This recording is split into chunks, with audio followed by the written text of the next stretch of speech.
នេះជាឈុត6គីឡូថ្មទូចបាទថ្ម5គីឡូភ្លើងបាទ inverter 6គីឡូ48 V យករៀបចុះក្តារបែបហ្នឹងហើយយកថ្មទូចគាត់មានសូឡាខ្លួនគាត់ហើយគាត់ទិញតែប៉ុណ្ណឹងទេអញ្ចឹងរឿងវាដែរទេបងប្អូនពេលបិទទុកអគុយអញ្ចឹងហើយចុចបិទនៅជារៀងនេះ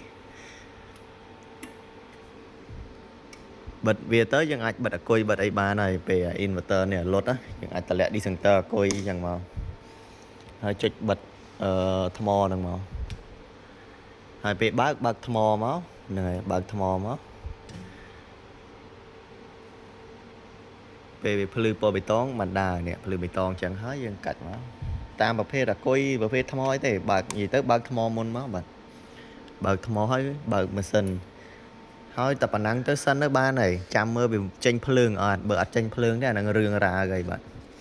អញ្ចឹងធ្វើតែប៉ុណ្ណឹងសិនកុំបើកអីផ្សេងទៀតនាំបើវាខូចបើអីវាលើសដើមអញ្ចឹងអានេះគាត់ឧទាហរណ៍ទេគេអត់បើកមកដំបូងវាអត់វាយភ្លើងវាអត់ស្គាល់គ្នាមួយថ្មមួយអីដោយសារប្រភេទ network នេះ network តាម protocol វាអញ្ចឹងវាត្រូវការស្គាល់គ្នាសិនពេលស្គាល់គ្នានេះវាស្គាល់ចេញលីឆូមចេញអីអញ្ចឹងភាគរយរត់ត្រូវអស់ហើយវាយភ្លើងអីអញ្ចឹងបើកប្រើចោលអញ្ចឹងរឿងមានប៉ុណ្ណឹងឯងបាទ6គីឡូយកថ្មទូចបាទសូឡាមានហើយអត់យកសូឡាទេ